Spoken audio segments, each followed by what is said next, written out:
us is one of the most storied food writers and an expert on French cuisine in particular, Alec Lobrano. Alec came to Paris in 1986. Very bravely, he came here to write for Women's Wear Daily, despite not knowing or caring about fashion. And he came because he wanted to live in Paris. And his real passion was food. And eventually he becomes a food writer. He was Paris correspondent for GOURMET Magazine for many years until it closed down. You've undoubtedly read reviews by him of Paris restaurants here and there. And it's very timely now that the terraces of restaurants are opening again. So Paris has returned to being Paris. So the timing of your book couldn't be better. And the book is My Place at the Table, but it's not just about food. It's also a coming of age story, very poignant in parts. It's at the same time searing and heartfelt, and at times painful and beautiful, but also breezily written. You read right through it. My Place at the Table describes Alec's passage from the suburbs of Connecticut to Paris. It's also about being a gay man, struggling to find love and make a life for himself, and also overcome the shame of a childhood secret. So welcome, Alec. Thanks very much for being with us today. My pleasure. And you come to us not from Paris, but from somewhere even more beautiful. I think, no, I'm very lucky because I have beautiful sunshine out the window here in Blozac, which is a little village out a few miles outside of Uzès. I'm between Avignon and Nîmes, for anyone who knows this part of the world. Well done to you. But you came from somewhere completely different, both in terms of life and in terms of food. As the psychoanalyst used to say, tell me about your childhood. Where did all this start? Well, I had a bipolar gastronomic upbringing, Simon. My father's family is originally from New Orleans, and my mother's family was a very austere Bostonian family. So I leave you to guess which side of the family brought the gastronomic credentials to the table. Boston, we used to joke about the meals that we would eat there when we would go to have dinner or Sunday lunch with my grandmother, and we called them the white meals because you would have things like potatoes and chicken and cauliflower on a white plate with no sauce or nothing. I mean, it was eating for good health. Food was never an appropriate subject of discussion, whereas the New Orleans side of the family, at least the part of the family that lived down south, talked about nothing but food. I mean, it was an obsession. I mean, food is the obsession of New Orleans. It's a wonderful casserole of a city with lots of different cultures contributing to the cuisine down there. So that was my background, but I grew up eating suburban food, and I had a very busy mother who was involved with the civil rights movement and was interested. She developed a program to bring art history to public schools in Bridgeport, Connecticut, which was kind of a hardscrabble industrial city nearby. My the landscape of southwestern Connecticut is particularly American and very odd. It's a garland of old colonial towns along Long Island Sound, interspersed with big industrial cities, and it's now part of metropolitan New York. But you go from one very wealthy town to a town that is much more challenged. And my mother felt very strongly that the people of privilege should be helping the people who needed their help. But she also was, for a mother of 4 kids and a busy lady, she loved food too, and she tried to make interesting things as best she could with supermarket food from the A&P in the 1970s. But how do you go from this culinary wasteland to discovering France? What first put you on the scent of France and Paris? I had an aunt who worked for a publishing company in New York City, and she gave me a series of books.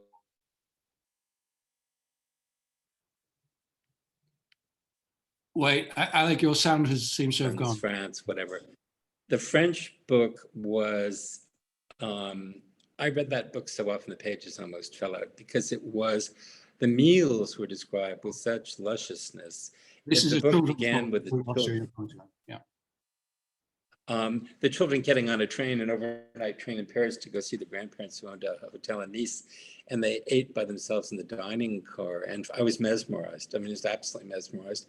I'd always loved food. I looked forward to the table. But that book planted the seed of the idea that France is the place where everything is delicious. So I couldn't wait to get here. We lost you when you were mentioning the title of the book. Could you repeat that? Because I'm sure people would be interested. The title is lost. The title is lost to the mists of history. It was a series of books. I remember the cover of the book, which doesn't no one any good, but it was food was the main character. There was the little boy was named Mark, and the little girl was Sylvie, and the third character was everything they ate. Okay, so you discover the idea of France, and then in 1986 you get a job writing about fashion, and you pitch up here. How was that arrival? How do you look back on that now? I was hugely lucky. I was foolhardy. I was living in London before I moved actually to Paris. I very impulsively applied for the job, which you mentioned, as working at that fashion publishing company, with absolutely no aptitude whatsoever for the subject and no knowledge either. But it was my ticket, it was my little flying carpet that crossed the English Channel with me on it and brought me to the city that I knew I wanted to live in. And, the office was not a particularly friendly place.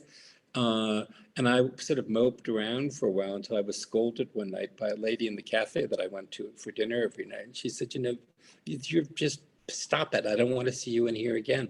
You're young, you have this beautiful city, you have money in your pocket. You should be going out and discovering the city instead of, slinking in here and having an omelet before you go back to your hotel every night. Come on, what's the matter with you? So that was the impetus. And, so I decided that if I was lucky enough to have a big fat expense account, they don't exist anymore, I should take advantage of it. And I did. So, Paris food has changed enormously over the decades. Looking back at the 80s, what kind of food were restaurants here serving? It was just before, it was kind of an interregnum time, Simon. There had been innovation. There had been La Nouvelle Cuisine, which people still don't understand, actually. The Nouvelle Cuisine became a pastiche of the fussiness and silliness of French food. Can you define what you call Nouvelle Cuisine in a couple of sentences? Sure. It was the idea of trying to back away from Escoffier, who is the great lord of French cooking and the cookery of sauces. Instead of making dairy-rich sauces, this whole idea was to try to create flavor in different ways. It was a response, I think, to the fact that from 1945 to 1975, France gorged itself during what the French call les Trente Glorieuses. Coming out of the Trente Glorieuses, people realized that years of growth after the war. Exactly, all that prosperity, and sort of doping themselves after all those years of deprivation. So this idea was to use citrus and fresh herbs and meat juices and other things, but to leave the butter and the cream and all of those other things to one side to try to make a healthier kitchen. It became a pastiche because it was too decorative and silly with little miniature vegetables and flower petals and things. But the basic ideas were really brilliant and were the building blocks of what modern French cuisine is today. So when I got here, Nouvelle Cuisine had been mocked and discredited. The food pyramid of Paris was haute cuisine, business restaurants, bistros and brasseries, and then sort of, cafes and little holes in the wall. There was very little international food. Very, very little. But it was sort of a creaking ship. It was antique, and the city was really on the brink of enormous gastronomic change without then yet knowing it. So, okay, so we're moving from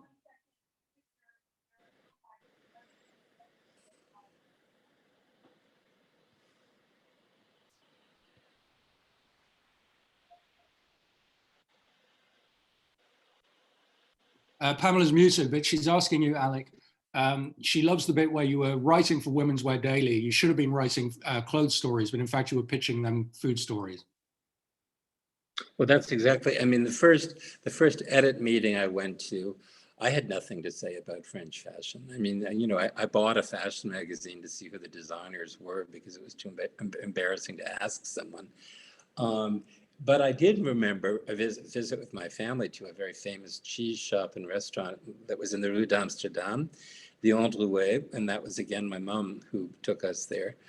And I said, this is this amazing store that the aging cellars of the cheeses are dug into the limestone onto the shop.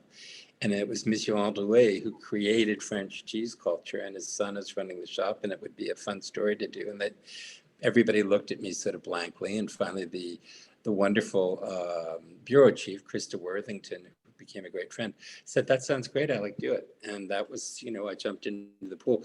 I did, however, as I say in the book, my French was appalling. I prepared my questions on little note cards, which I translated from a dictionary. You can only imagine how well that worked out. Um, and, in this great stream of French that Monsieur Andouet was spouting when we was showing me around the cheese cellars, I understood three words: vache, chèvre, and finally the breakthrough was brebis, which is sheep. But then I was thinking to myself, does sheep make milk? Oh, right, lady sheep. I mean, that's how lost I was. I was in so far over my head of it. But this guy was, And finally, this sorry. guy, you mentioned that this guy's interesting too, because people in Paris used to only eat the cheese of the Paris region. And he started importing cheeses from all over the country so that Parisians actually could taste them. Well, it was. I mean, cheese culture was very regional before. Monsieur Andouet was the father of a national cheese culture in France. I mean, he would bring cheeses from the Pyrenees, and all over the country to Paris, which was then possible because the French national railroad system had been built out so much during the 19th century. So it was possible to get the cheeses to Paris, and he showcased them. I mean, he went and he brought them to restaurants and he got them onto cheese trays all over the city. And what he did was, it was genius. I mean, it was absolutely genius. And this fits into a wider trend. So partly there's the shift from cream and buttery sauces to a much more light meal with fresh ingredients. But there's also this shift towards French regional cuisine being more highly valued, and to little bistros serving regional foods suddenly becoming noticed, which you were documenting. Well, even now, Simon, I'd say, I mean, French food is loved the world over and deeply misunderstood in so many cases. I mean, the genius of French cooking lies in its regional kitchens. Almost every region of France has contributed some dishes to the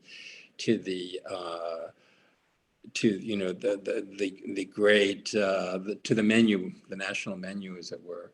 Whether it's cassoulet from the southwest or choucroute garni from Alsace. And these regional kitchens are still now, and they're still alive, rather astonishingly, despite the pressures of homogenizing grand surface or giant supermarkets. People often ask me, they say, is France still, the world's best? And I said, the world's best is not a useful way of qualifying anything like this. I said, what I will tell you is that the level of gastronomic literacy in France is unmatched in terms of any other Western country. Yes, You mean the literacy of ordinary people, Alex? Absolutely. I always remember, Pamela, one time going into a school somewhere I think it was in the Jura, and I was in a schoolroom and there was a big pictogram map of France on the wall for, I think the kids were in third grade. And every region had, its signature products. And I thought, this is absolutely amazing. They know that, that the Corsica had citrus fruit and charcuterie, for example. This was something that is considered important enough to actually have, become part of what was being taught in schools. And this is still there. And I think that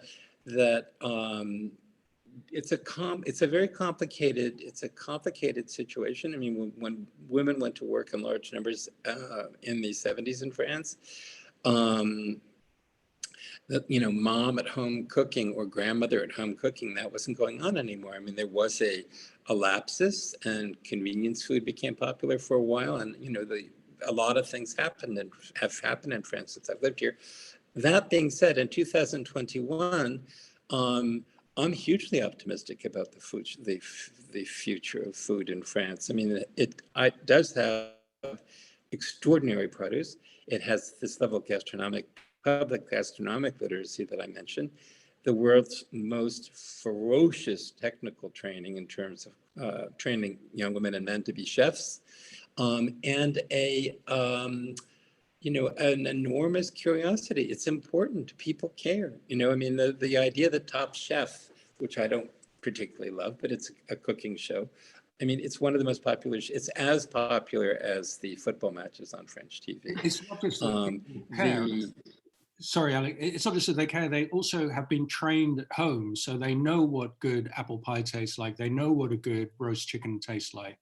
So would it be fair to say that the French diner is a kind of food critic often? I think that there is yes, I think there is. I think that there is that critical sensibility, which is introduced very early on. But I think that, this leads us to another interesting thing that's going on right now, which is that I think France, there is and this is the impact of the internet on food writing and food criticism. I mean, there has been it's ushered in an iconoclasm, an idol smashing era, where everybody feels entitled to have their opinion, and people wonder why, for example, why should I listen to Alec Lebrano? I know what tastes good to me. I don't need his opinion. The French public doesn't react that way, has not gone that route to the same way. They still really revere some of the great food writers here and great food critics because they know that they're the experts. I mean, they're willing to accept the idea of expertise when it comes to evaluating and writing about food and cooking. You've said in the book that as an American, your expertise was always distrusted by French people. To what degree have you managed to overcome that? Is there still this bias that an American can't possibly know? It's interesting, Simon, when a very, very talented group of young American chefs first showed up in Paris, among them Braden Perkins and his restaurant Verjus, Daniel Rose, who had Spring in the Rue de l'Arbre Sec, and there are many more. There are a lot of Americans cooking in Paris right now. There was a third rail element to the way that the French food world reacted to their presence. I mean, it was sort of diffidence shading to indifference. I think that the prevailing stereotype of how Americans eat is ludicrous. I mean, it's not all hot dogs, pizza, tacos, and hamburgers. There's brilliant food in the United States right now, and there's brilliant food in the United States because America was such a successful and assiduous student of France.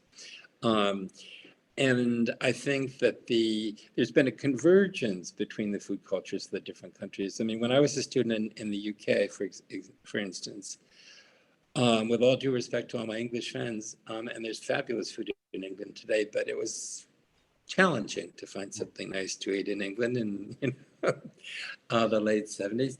And yet, because of France, the English-speaking world and English-speaking countries woke up, and this, encouraged by people like Elizabeth David in the UK or Alice Waters in America, Ruth Reichel. I mean, Julia Child, these people who came to France were astonished by the power and the beauty of this gastronomic culture, brought it home and wanted to share it, whether it was crossing the English Channel or with the Atlantic Ocean. I'm intrigued by how you managed to become an expert. I mean, clearly you had a gift that's apparent in your childhood when you write about it, but you, very intriguingly, you tie a horrible incident of abuse that you suffered as a child to your ability as a food critic. Can you explain that? Yeah, I think that I was always very, very sensitive and alert and vigilant. And after the abuse, it made me even more so. And I think that that heightening, whether it was just sensing and smelling and seeing and noticing everything, became hugely useful to me as a writer and as a journalist, because my field of perception is, I'd like to believe, deep and pretty intense. And I'm not breaking any secrets because you write about this in the book. Very bizarrely, the man who abused you, he later comes and visits you in Paris, where you meet him as an adult. Yes, I think that eventually no crime is really completed until the criminal confesses. I think the pleasure of having committed the crime, and I'm no expert in criminology or any of these things, but I think it was quite deliberate. I mean, he tracked me down. He tracked me down through my aunt in New York. He wrote to me. We met. I had very vague memories of having spent time with him at my grandmother's summer house out on Long Island. And then, as you say, there was one night when he just had a lot to drink and kept talking about how this great, big, rambling old house by the sea with an old lady and a cook and my Argentine cousin looking after us was a place that was seething with sex. And I'm listening to this and thinking to myself, what on earth are you talking about? This couldn't possibly be the same house that I spent time in. And it was later walking home that the whole thing, that the memory emerged. It came out of the dust, because I think, and several people have said to me, well, are you uncomfortable with having put this out into the world? And I say, well, no, not at all, actually, because once you shine light on something, it ceases to have any power. I mean, that wasn't what happened, was not my fault. But I internalized it as some part of my fault for a long time. It feels wonderful to put it out into the world, actually. And this theme of confession and of psychological redemption is another theme of my book. I talk about going to see Patricia Highsmith, the mystery writer, the novelist, when she was living in Switzerland. And she yanked something else out of me that I will not go into right now, that you can read about in the book, but put me on the spot in such a way that I finally decided that in order to get what I wanted, which was a really good interview with her, that I would cough up what she wanted from me, which was another long buried secret. Yeah, which you then bravely put in the book. So you spent you spent half your life, or more than half your life, in Paris. Has Paris been kind to you as a person? Has Paris helped you become the person you wanted to be? Paris, with all due respect to my late mother and father, Paris is my third parent. It's the city that really made me the man I am today. I mean, in so many different ways. I mean, it groomed me aesthetically. The challenge of learning the culture and the language alone, coming here alone when I knew no one here when I arrived, and was still shy and will always be shy, even as a middle-aged man. It forced me to summon my deepest resources. And the people sometimes say to me, waspishly, well, you've lived here for such a long time, wouldn't you like to live somewhere else? And I say, well, I can't imagine a better city, frankly, because daily life is daily life. I mean, I have the misery of having to go to the post office to pick up a package like everybody else does.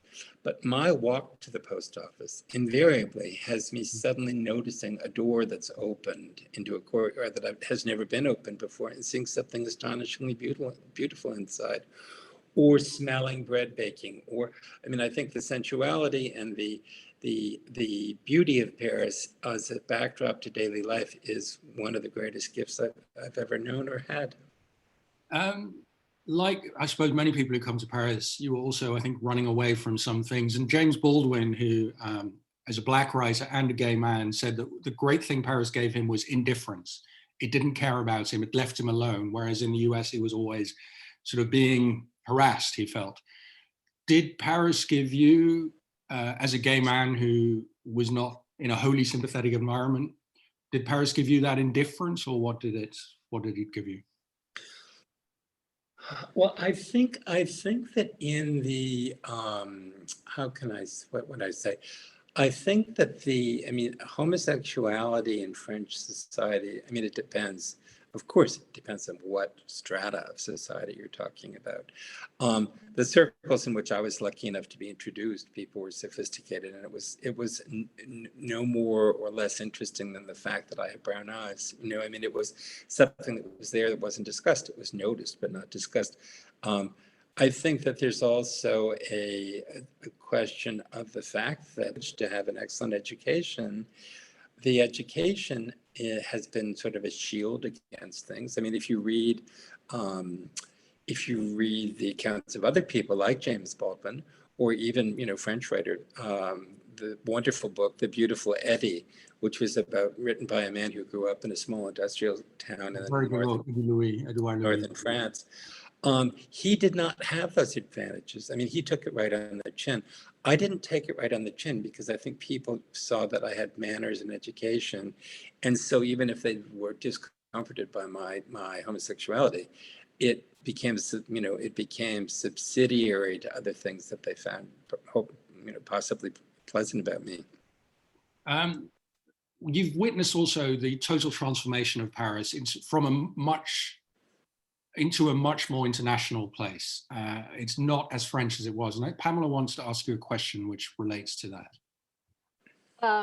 Well, I think my question is related to something that somebody asked in chat, which is about vegetarian cuisine and veganism in Paris, and whether, to me, it always seemed like a very natural fit because the produce is so amazing, but there's such a tradition of sort of like having meat with every meal. But it does seem like there are many more vegetarian restaurants, and top chefs are sort of not top chef, but top leading chefs are taking vegetarian cooking very seriously. What are you seeing in that direction? And are there more French vegetarians?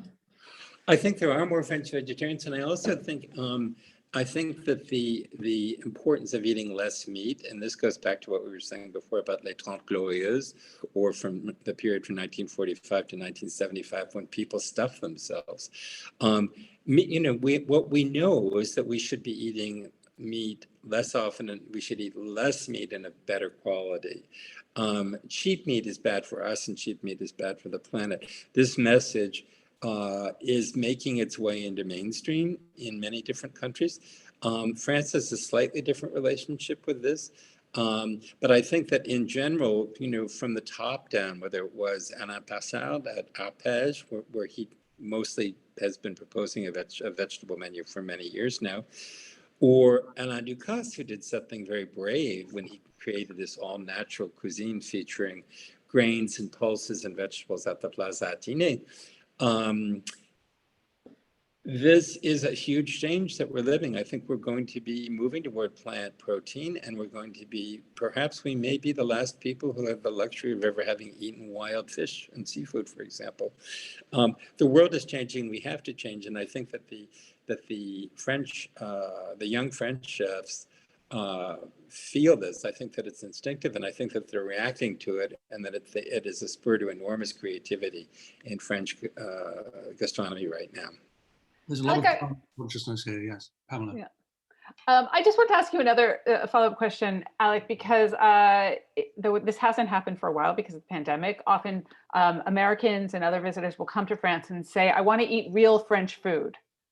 And they're not aware exactly. They want some sort of 80s, 70s version of what they think French food is. And I want to say, actually, if we go to this like amazing Japanese fusion restaurant, that's contemporary French food.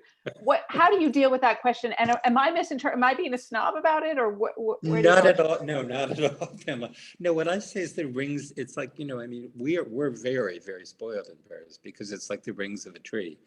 There is traditional bistro food, which we don't eat very often because it's become expensive. It's a time-consuming kitchen that requires somebody in the kitchen, working. It's a very high-cost product, and so traditional bistro cooking has become a luxury, sort of a luxury experience. And yes, we do. We have amazing stuff. I mean, you know, all of these incredibly talented young French chefs like Bertrand Grébeau from Septime, his wife at Tatiana Leva at Le Servant, where her background is Polish and Filipino. And she has a very, you know, a very original hybrid kitchen of her own. We have amazing choices in Paris right now. So we do have what I say is, for example, when you think of Diane Keaton at Le Grand Colbert, you know, in that famous scene. First of all, I wouldn't go to the Grand Colbert. It's very pretty, but I would just look in the window. I wouldn't actually eat there. Second of all, there is this Jonathan Gold, the brilliant late food critic for the LA Times, once said something to me that was really, really, really smart. And he said during a visit to Paris, he said, you know, Alec, Paris is to the East Coast what Hawaii is to LA. It's that place you want to run away to, and you want it to be just perfect, and you don't want to hear anybody criticize it because it's paradise. The version of paradise that exists in the American mind is a sepia-toned thing with red check tablecloths and all that stuff. That Paris is here. That Paris does exist happily. But, you know, as we know, as Parisians, I love fat food, but I don't eat it very often.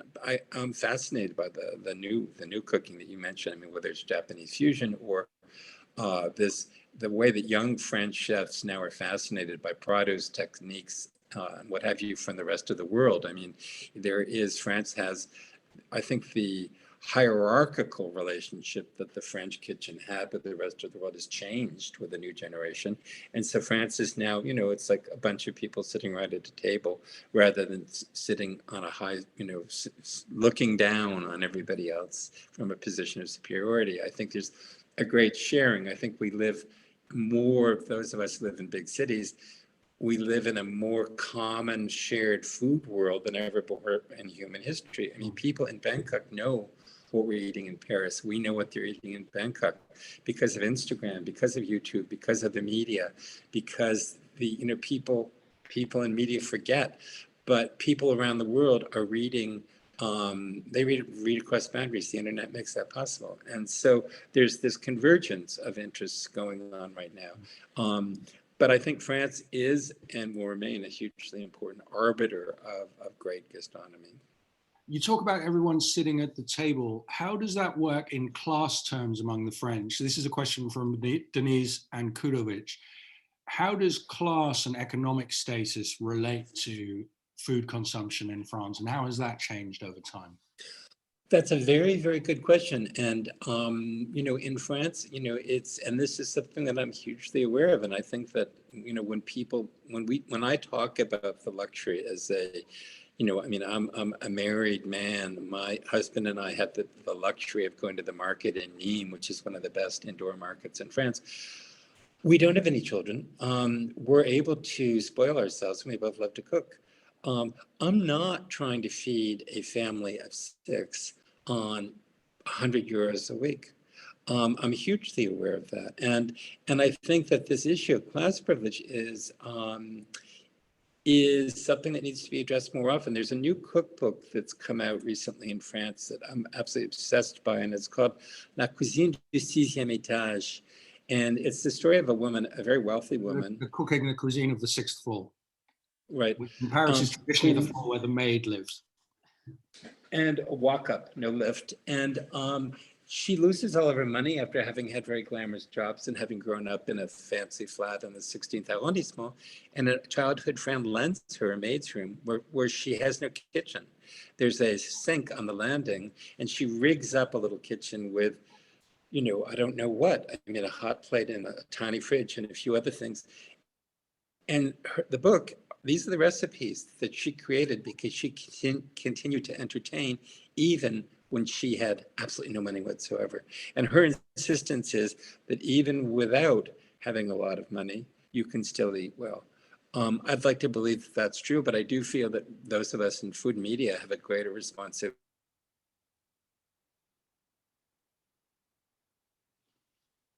Alec has gone. Yeah. To exhort people to eat organic food, but it's expensive. Yeah. Alec, someone has inevitably asked the question, which I think you will love to answer, which is, what about Chez l'Ami Louis, the famous restaurant in the 3rd arrondissement of Paris, which you... Oy, oy, oy, oy. That was the third rail of this conversation. What I will say, and I'm not ducking this, I would agree with the late, great British food critic, A. Gill. Anyone who wants to should Google A. Gill and his very famous review, which was a total takedown of L'Ami Louis. You know, the food is fine, but it's horrendously expensive. The service is rather gruff, and it's more an experience of public conspicuous consumption than it is anything else. There are restaurants like that, and every great city has some of them, where you go as much because you can, and there's a sort of smug pleasure from the fact that you're in a room with other people who have the power and the money to be there as well. So there's a smugness to this experience. The food's okay, but if anybody, the next time anybody's in Paris and wants roast chicken, send me a direct message and I'll roast you a beautiful chicken. You don't need to go to Louis. So what is your favorite sort of classic French restaurant if people are coming to town? Is it the Bistro Paulbert? Is it? I still really like, I like Chez Georges in the Rue de Maille. I like Joséphine Chez Dumonet in the Rue de Cherche Midi. When a cousin came from Los Angeles with her husband last year, she really wanted that old-fashioned Paris experience. So we went to Joséphine Chez Dumonet, and I hadn't been there for a long time. The food's delicious. It's really, really good. I also love, in a different idiom, but similar idiom, I like Rooster, which is Frédéric Duca. A talented young chef who worked in New York for a long time and came back to Paris.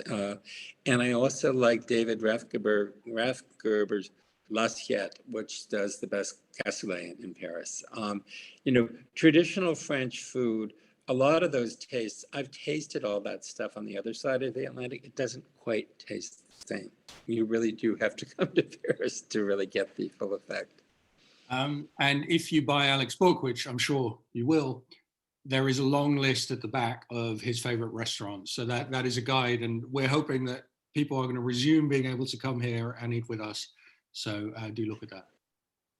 And don't attempt to photocopy that. It's the little black book of my 30 favorite restaurants, because it will make a photocopier explode. It has been very careful. The ink has been engineered to destroy that possibility. That was my clever editor's idea to tuck that in. I thought an editor's hand had been at work there saying, Alec, you have to tell us the restaurant. Yeah. We were talking just now about privilege, which of course is a conversation that the US in particular and the world has been having in the last year. And it's also been a conversation in the food world about diversity of food, that, this kind of old hierarchy with French food at the top, that it doesn't really work in the diverse world we inhabit. How do you see that discussion in the food world, and what's your take on that? Well, I think what's happening right now is really brilliant. What's happening in very, very, very assertively in the United States. People who had not been given a voice and made part of the public conversation about food are those kitchens. The kitchens of the rest of the world are being given a voice for the first time, and it's absolutely brilliant.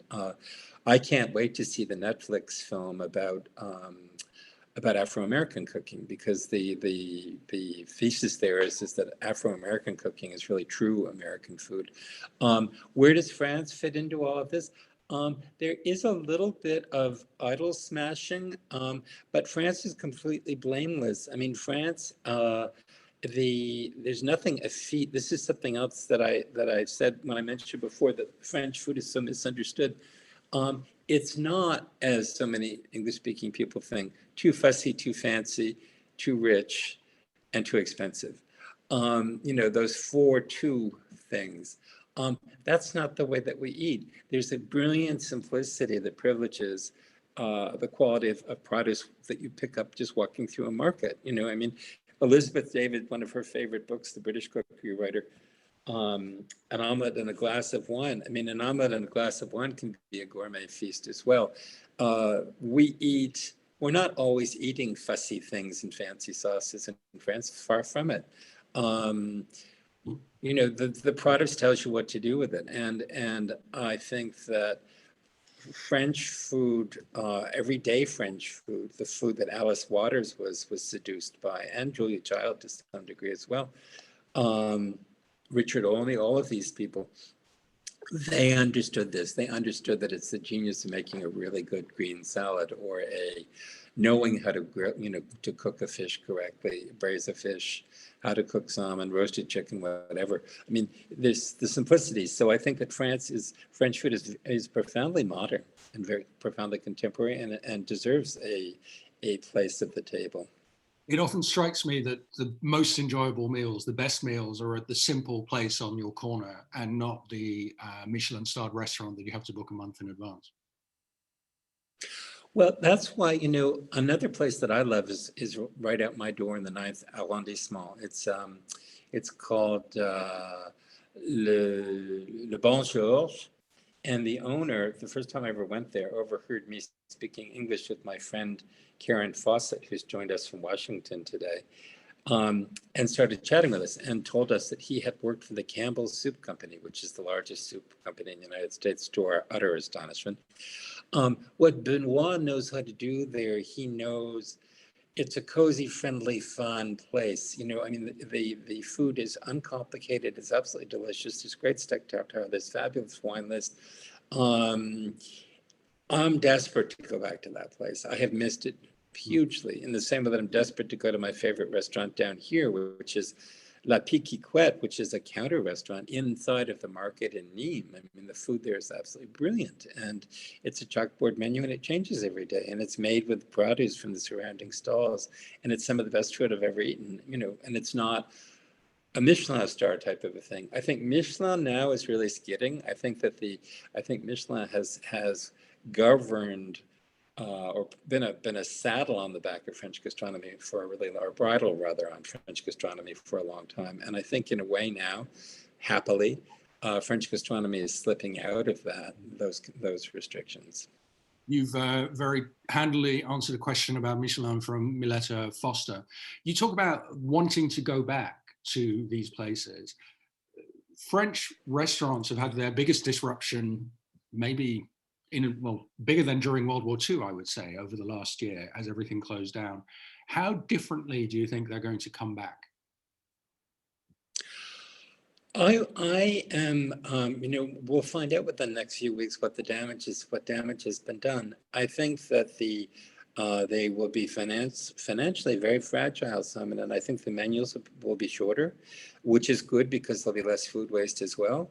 But I think that there'll be less choice. I think that the single menu, the prefix menu, which is something that is an easier way to make a living, will become ever more dominant. So shorter menus. And what I really wonder, though, is what will we be craving? Will we be craving things? Because I've cooked myself into a stupor, like most people have for the last 15 months.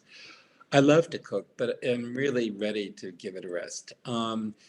Do I want simple food, or do I want something that I couldn't do myself? And I think that I'm really craving that pleasure of going into a restaurant where somebody has that talent that I don't have, which is like playing a piano keyboard with my taste buds, creating associations of tastes and textures that did not exist before that person thought of them.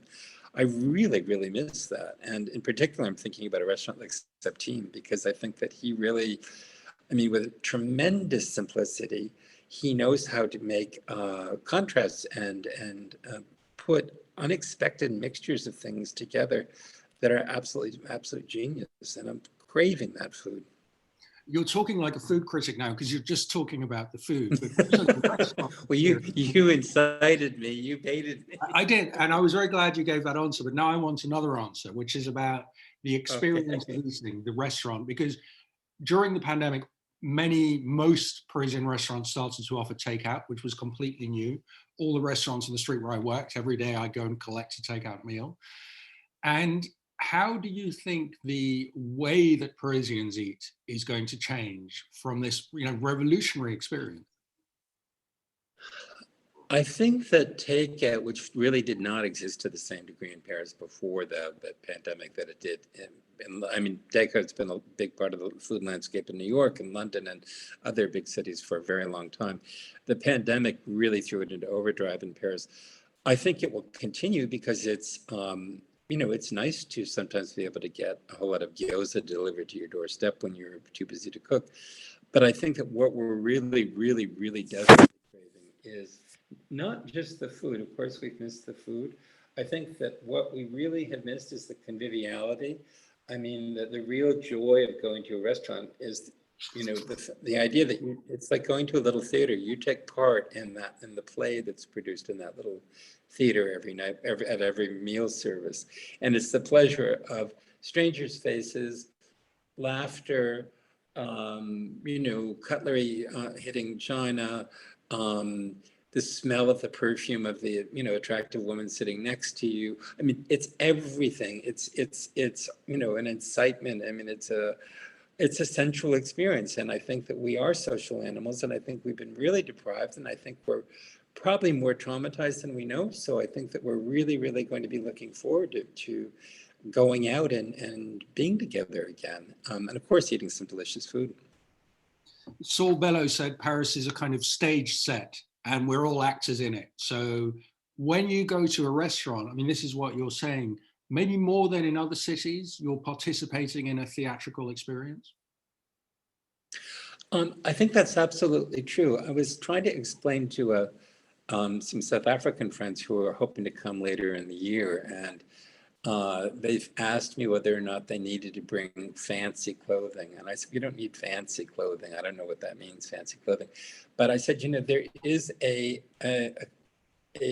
idea that when you go out in France, you're taking part in public life and you present yourself in a certain way. I mean, you don't, all I can say is contrast what you see sitting having a coffee at the corner of Avenue de l'Opéra and,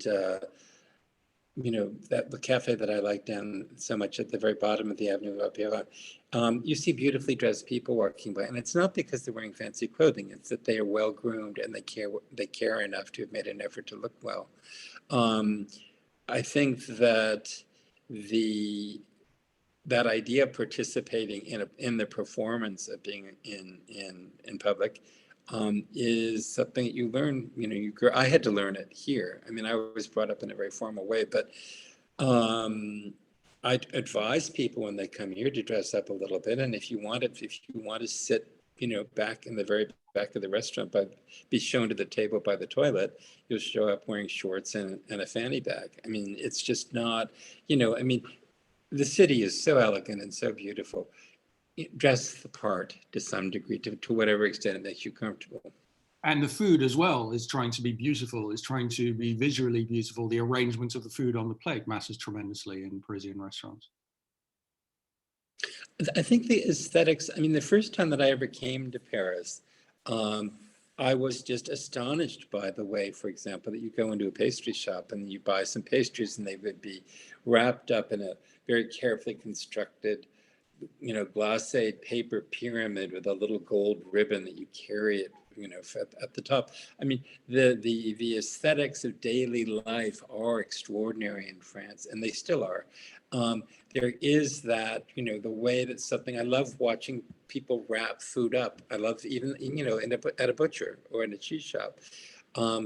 It's done with a precision and a pride that I find endlessly moving, even though I've lived here for more than 35 years. I'm going to wrap up by asking you again about your book, because a good book, somebody told me, is when you end up writing something different from what you set out to write. It's when during the writing you have reached new awareness, you've understood things better. How did that happen with you in this book, which is not just about food, but is about your life? I don't think when I started writing the book that I had any idea whatsoever, Simon, as to where it would end. And, it was this serendipity of, my mom was going into a care home and sent me a packet of things, including a whole bunch of photographs. and there was a photograph of me as a 11-year-old boy that had been taken standing under a cactus in Mexico. And I was suddenly realized that the reason that that photograph was so totemic and so important was that I could look at that photograph with affection and a protection instead of revulsion. You know, I think that it was the journey of self-acceptance without becoming all sort of new agey about things, but a great journey of self-acceptance is where I sort of lofted into this, and I didn't realize that that's where this would end up. I should also just, if I may, I'm just going to hold up the book for anybody who might not have because seen I don't it. have a copy. I love the cover. It's possible to get a copy to France at the moment. So Of course, we'll get you some cover. I love the beautiful illustration because you can't see it very well here, but there is, it's in some fancy restaurant. The woman presenting the wine to the seated man at the table. It's a female sommelier, which I loved. I thought that was brilliant. It's a very subtle cover. It's showing what Paris is like today. You know, I mean, you see the Eiffel Tower out the window, but Paris is a rapidly evolving and changing place. And I'm happy that that image, instead of the usual beret and baguette type image that so many books about Paris have, that we did something a little postmodern. Hold it up once more, the cover. Sure. Yeah, you see the female sommelier, right? Pamela, you wanted to ask. We're getting just some, we don't have much time yet left, but we have a few very good questions in chat. And one of them is, when you're reviewing a restaurant, how influenced are you by the decor? And on that note, someone else asked what you think of Café Marly, that cafe that's overlooking the Louvre. If the food there is actually as good as the questioner thinks it is. The Café Marly has one of the most beautiful settings in the world. In my next life, I'd like to get into the kitchen and become the cook. But the setting is, you know, I think the setting is remarkable, like Le Trembleu, the restaurant in the Gare de Lyon. I never ever step into that room. Now the food's actually pretty good at Le Trembleu. For me, decor comes down. I mean, food is foremost, then comes service, because if people are not, you know, when you step in the door, the welcome sets the tone for the rest of the evening. If people are not, you know, cordial and welcoming to you, it's hard to feel relaxed and that you're going to enjoy a good time. Going out to a restaurant is not, no one is being forced to go to a restaurant. It's something we choose to do. It should be a pleasure. So I'd say food, service, and then decor, with the exception occasionally of the fact that there are some restaurants which are so spectacularly beautiful, like Le Trembleu, that even if they served me a bowl of dog food, I'd happily eat it.